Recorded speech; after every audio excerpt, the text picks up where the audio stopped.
I want to tell you a story, a very brief story, about how a denomination known as the African Methodist Episcopal Church came to be. The African Methodist Episcopal Church came to be because of an incident that occurred at St. George Methodist Episcopal Church. I can't remember the date exactly, but it was toward the beginning of our nation and our denomination's history. At St. George Methodist Episcopal Church, it's in Philadelphia, as a matter of fact, there's a balcony, like the one we have here, but actually very unlike the one we have here. Because the balcony at St. George Methodist Episcopal Church in that time period was reserved for those who were not white. St. George Methodist Episcopal Church was a segregated church. And the white and the wealthy would sit on the floor,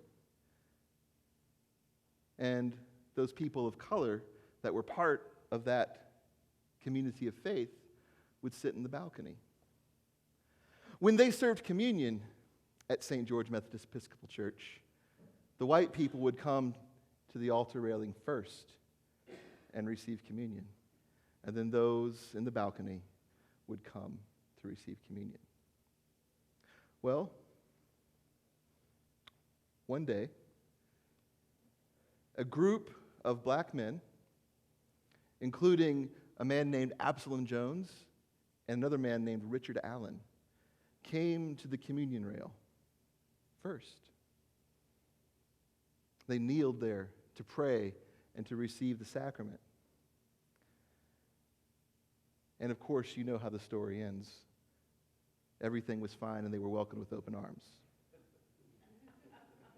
That's not how the story ends. They were forcibly removed from the altar railing. Forcibly removed from the presence of Jesus by the leaders of the church.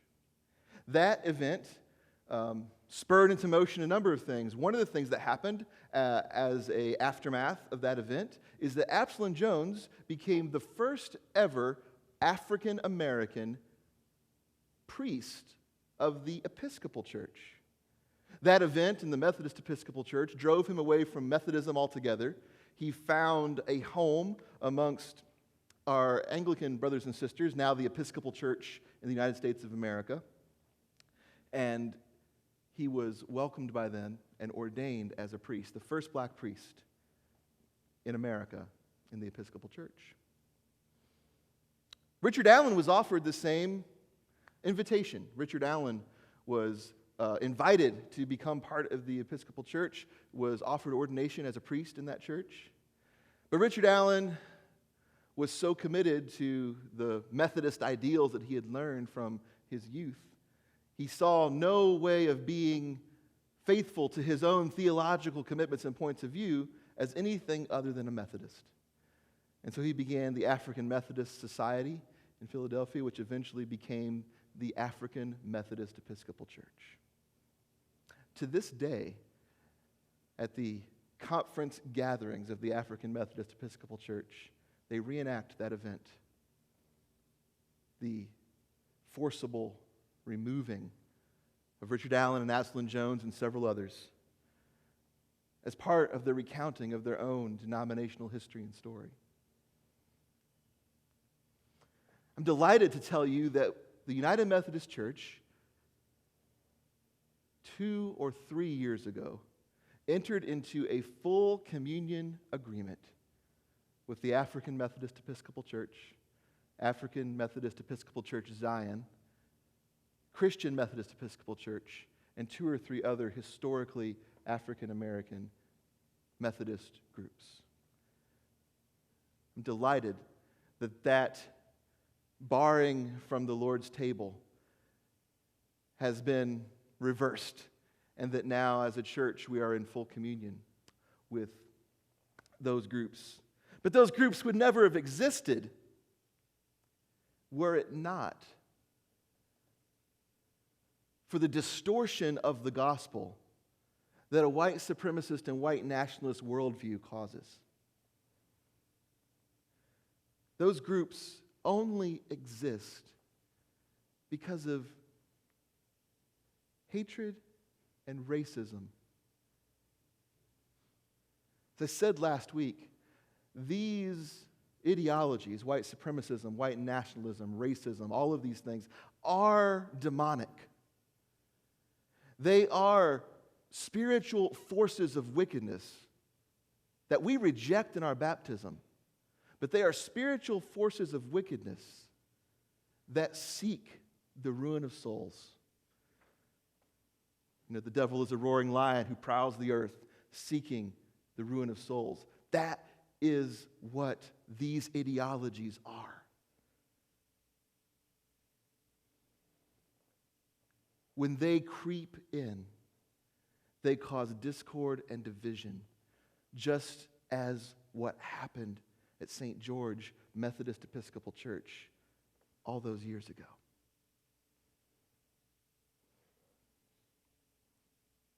Jesus doesn't desire a church that is split apart by identity. Jesus desires a church that is united in the one identity that we share, that usurps all other commitments and identities we might foster. And that is our baptismal identity as those who are reborn in union with Jesus.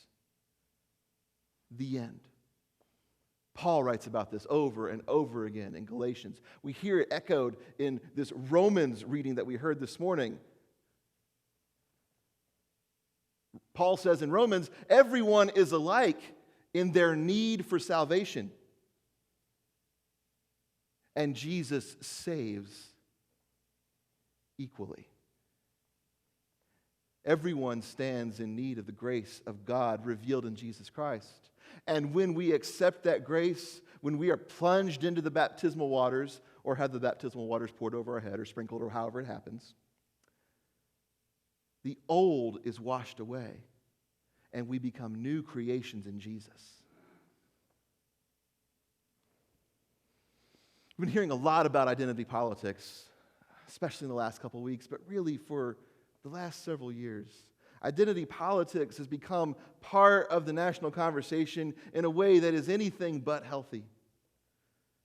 We're so wrapped up in all of these polarizations that split us apart into increasingly tiny subgroups, such that we cannot often even recognize the personhood of those with whom we share no common identity or ideology. That is not what Jesus has for us. That's not the church Jesus desires us to be.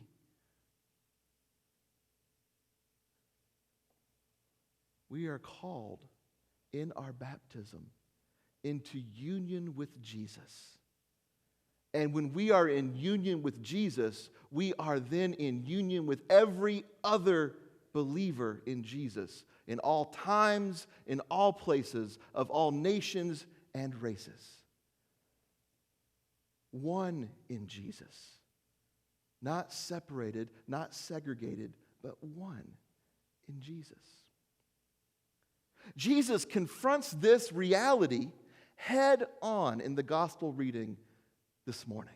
I love this story of Jesus. In fact, I thought about entitling this message, which I don't typically put titles on my sermons, but I thought if I was going to title this sermon, I would title it, Jesus Confronts His Own Privilege. Or if I was going to do it in the vernacular, Jesus Checks His Privilege. Or if I was going to be even cooler, I'd say, Jesus Gets Woke.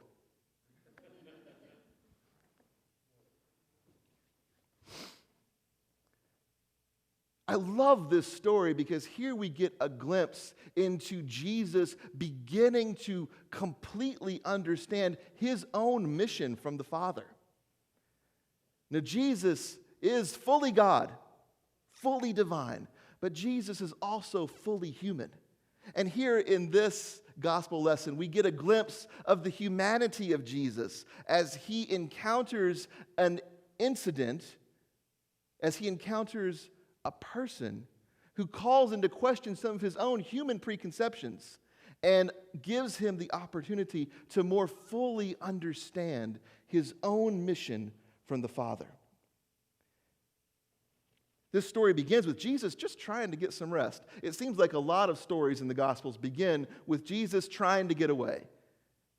As a pastor, I find that very comforting that even Jesus sometimes had a hard time getting a day off. Leaving that place, Jesus withdrew to the region of Tyre and Sidon. He's trying to get away from the crowds. He's wanting some solitude. Why is he wanting some solitude? Not just because he's tired, although that's true, but he wants an opportunity to reflect on what his mission is becoming. He is contemplating what comes next. He's beginning to turn his face toward the cross, and he needs time to process, to reflect on what this means for him. And he also needs time alone with his disciples to explain to them what's about to happen and prepare them for what comes next. So Jesus is looking for some alone time for his own spiritual rejuvenation, his own reflection, his own growth, but also for the sake of his disciples, to teach them more about what's happening and what's about to happen. But as he walks along, there is this Canaanite woman. That's 2 strikes. For those of you that are keeping score at home.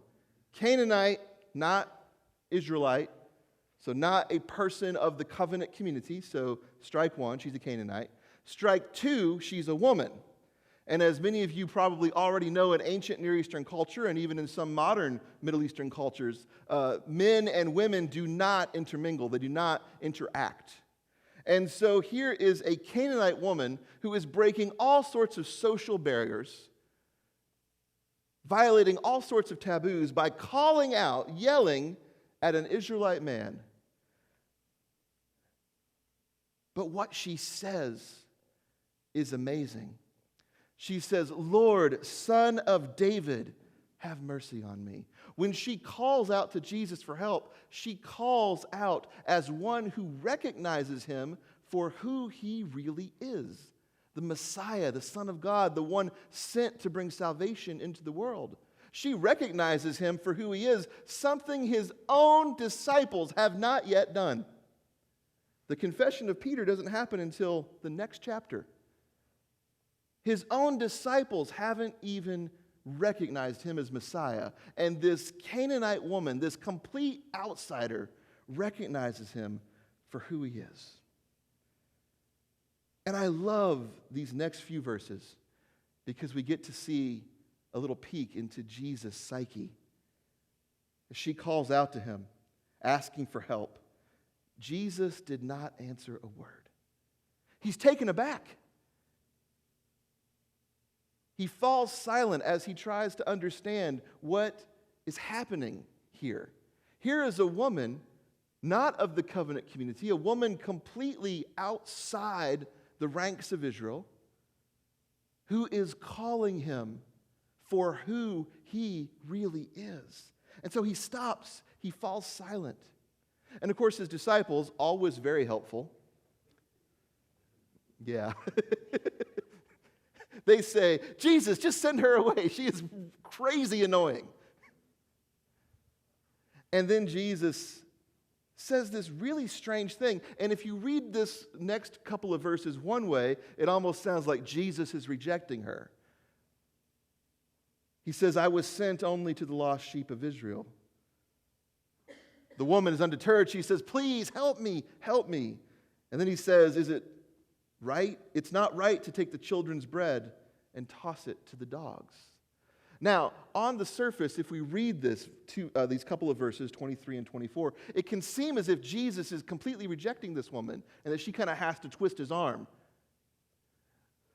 But there is an alternative way to read these verses, and it has to do with punctuation. So I'm going to get a little nerdy here for just a second. But in the Greek, there is no such thing as punctuation. Punctuation is to be inferred in Greek texts from the context. So there are a couple of ways actually to read what Jesus says. You can read it this way with a period, I was sent only to the lost sheep of Israel. Or you can read it this way. Was I sent only to the lost sheep of Israel? You can read, it is not right to take the children's bread and toss it to the dogs. Or you can read, is it all right to take the children's bread and toss it to the dogs? When you translate the Greek with that punctuation, you get a completely different way of thinking about what this text can mean. Perhaps this is Jesus having a little internal discussion as he encounters this surprising woman. I mean, utterly surprising that a woman who is not a Jew would be able to say, Jesus, Messiah, have mercy on me. He encounters this surprising woman, and he falls silent at first. And his disciples, they're always trying to make sure that they're getting rid of everyone that needs Jesus' help, try to push her away. But Jesus falls silent and begins to reflect. And you can almost imagine Jesus kind of having this sort of monologue, maybe even half aloud. Was I sent only to the lost sheep of the house of Israel? Would it be all right for me to help this woman? Is this part of my mission? Because Jesus knew and understood that he was the Messiah, the one who was sent to save Israel, the ultimate fulfillment of God's covenant promise to Abraham. Through your family, all the nations of the world will be blessed. Jesus knew that to be true, and so he knew his mission was intrinsically tied up in Israel. But he also knows that Abrahamic promise, through your family, all the nations of the world will be blessed. And so Jesus, as he encounters this woman who is from some of those nations of the world that aren't Israel, asks himself,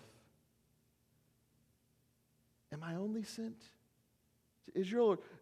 My mission might be even larger than I initially understood it to be.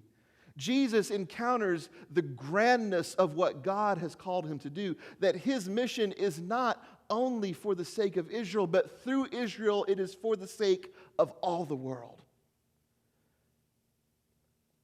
This woman calls out to Jesus as an outsider, as an other, as one whose identity has nothing to do with Jesus' own ethnic and national identities. And Jesus, in faithfulness to God, turns to this woman and accepts her as one who confesses Jesus as Lord.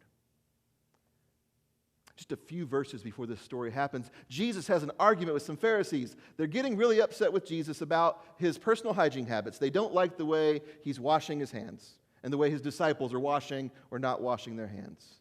And Jesus says something very interesting to the Pharisees. He says, it's not what goes in a person's mouth that defiles him. It's what comes out of a person's mouth that makes him clean or unclean.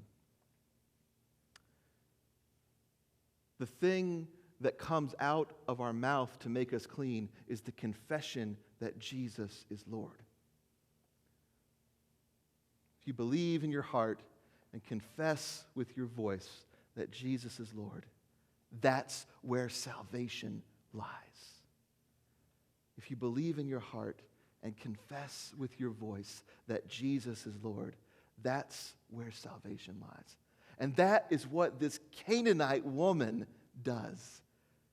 She believes and confesses that Jesus is the Messiah, the one who was sent to bring salvation to Israel and through Israel to all the world. Her identity is not important. Her ethnicity is not important. Her nationality is not important. Her status is not important. What matters is that she confesses Jesus as the Messiah, the one sent by God to bring salvation to all the world. If we believe in Jesus, then we are called into this same ministry to all the world, to all those who come to us, to all those whom we encounter. There's no such thing as white supremacist Christianity.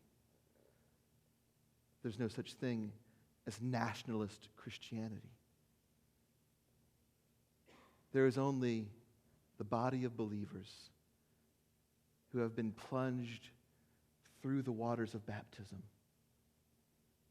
who have in their baptism been united to Jesus and his sacrifice, and who now take on the identity of Christ. There is no other identity. The Christian life is to be lived in union with Christ. And the goal, the purpose, the end of the Christian life is to be made one with God, to be made like Jesus. That's what we do. That's who we are.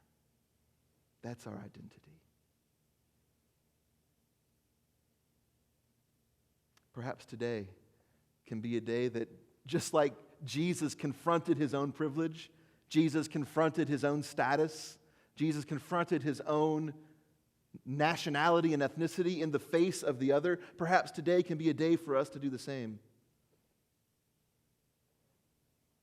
When that day came for the folk of St. George Methodist Episcopal Church, they chose identity, nationality, and ethnicity over the Jesus identity that they were given in baptism. We have that same choice to make in all of our encounters. And my prayer for all of us is that we'll be like Jesus.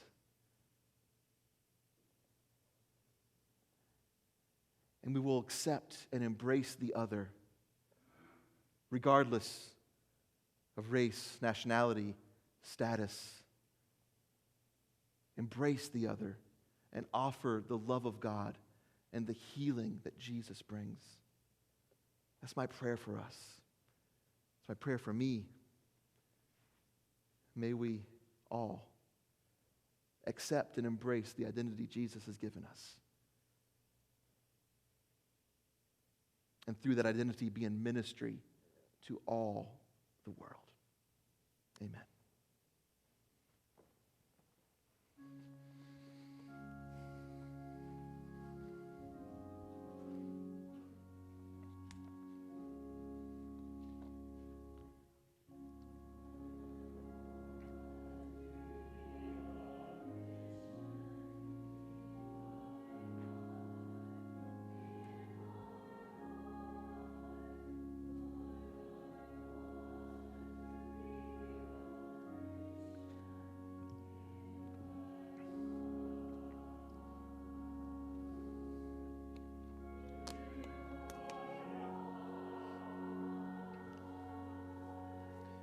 In my heart,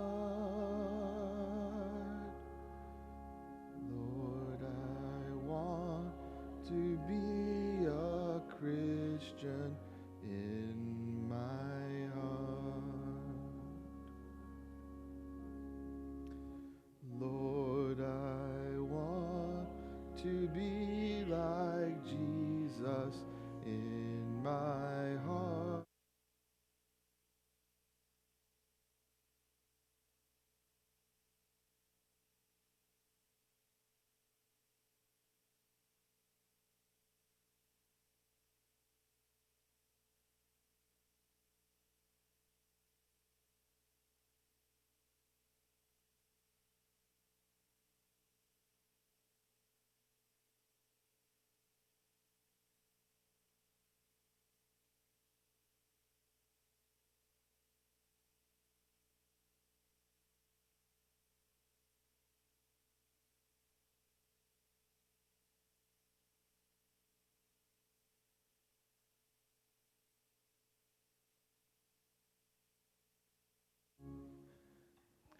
We're running just a little bit late on time this morning, so we're going to go ahead and receive the offering if the ushers would come forward, and then I'll include prayers of the people and a pastoral prayer after we receive the offering.